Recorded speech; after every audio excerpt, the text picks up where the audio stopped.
سوال کیا ہے کہ حیض ختم ہونے کے بعد یعنی حیض کی بیماری ختم ہونے کے بعد ہم بستری کب کی جا سکتی ہے؟ کیا بغیر غسل کے ہم بستری کرنا اپنے بیوی کے ساتھ جائز ہے یا ناجائز ہے؟ تو اس حوالے سے یہ بات خوب سمجھ لیجئے کہ بہت اہم اور ضروری مسئلہ ہے۔ بہت سارے لوگ یہ مسائل نہیں جانتے، ان کو پتہ نہیں ہوتا، لیکن چونکہ یہ شرعی مسئلہ ہے اور اس قسم کے جو شرعی مسائل ہے اس کا سیکھنا ہم پر فرض اور ضروری ہے۔ اس لیے کہتے ہیں کہ اتنا علم حاصل کرنا فرض ہے کہ ہم 24 گھنٹے کی جو زندگی ہے وہ شریعت کے مطابق گزار سکیں۔ تو 24 گھنٹے زندگی میں ہماری یہ مسائل بھی آتے ہیں، تو لہٰذا یہ جو مسئلہ ہے یہ سمجھنے کی ضرور کوشش کیجیے گا۔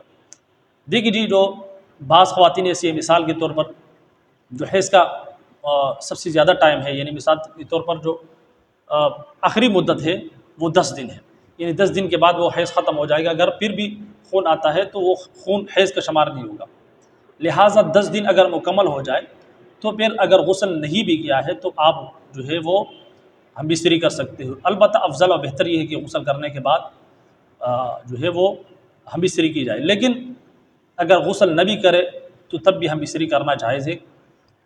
اب دوسری صورت یہ ہے کہ بعض خواتین ایسی ہوتی ہے کہ جن کے ایام متعین ہوتے ہیں، مثال کے طور پر 7 دن ان کے متعین ہوتے ہیں۔ اب 7ویں دن یا چھٹے دن جو ہے ان کے جو بیماری ہے وہ حیض کی بیماری ختم ہوگی، تو اس صورت میں آپ یہ بات غور سے سمجھیے گا کہ 7 دن ان کے متعین ہیں، یعنی ان کو جو حیض آتا ہے وہ 7 دن کا آتا ہے۔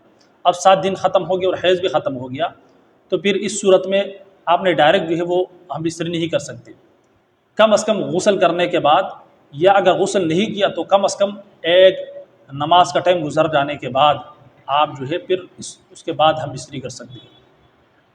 سمجھ آ رہی ہے؟ یعنی کہ وہ عورتیں جن کے حیض کے ایام متعین ہیں، یعنی 7 دن، مثال کے طور پر میں سمجھانے کے لیے کہ 7 دن متعین ہیں، اب 7 دن مکمل ہو گئے، اب اس کے بعد اس عورت نے غسل نہیں کیا اور ایک نماز کا ٹائم بھی نہیں گزرا، تو اس دوران آپ اپنی بیوی سے ہم بستری نہیں کر سکتے۔ ہاں البتہ اگر غسل کر لیا تو پھر آپ ہم بستری کر سکتے ہو، یا اگر غسل نہیں کیا تو پھر اس صورت میں ایک نماز کا ٹائم گزر جائے تو پھر اس کے بعد آپ اگر غسل نہ بھی کیا ہو تو پھر بھی آپ ہم بستری کر سکتے ہو۔ یہ دوسری صورت ہے۔ اب تیسری صورت یہ ہے کہ مثال کے طور پر کوئی عورت ایسی ہے جس کے 7 دن متعین ہے، اب 7 دن سے پہلے جو ہے وہ خون بند ہو گیا حیض کا، تو اس صورت میں جو ہے اگر پہلا خون بند ہو گیا تو جب تک 7 دن پورے نہیں ہوں گے اس وقت تک آپ ہم بستری نہیں کر سکتے۔ تو یہ 3 صورتیں میں نے آپ کے سامنے بیان کر دی۔ امید کرتا ہوں کہ یہ جو 3 صورتیں میں نے آپ کے سامنے بیان کی ہے یہ مسئلہ آپ کو مکمل صحیح طریقے سے ڈیٹیل کے ساتھ سمجھ میں آ چکا ہوگا۔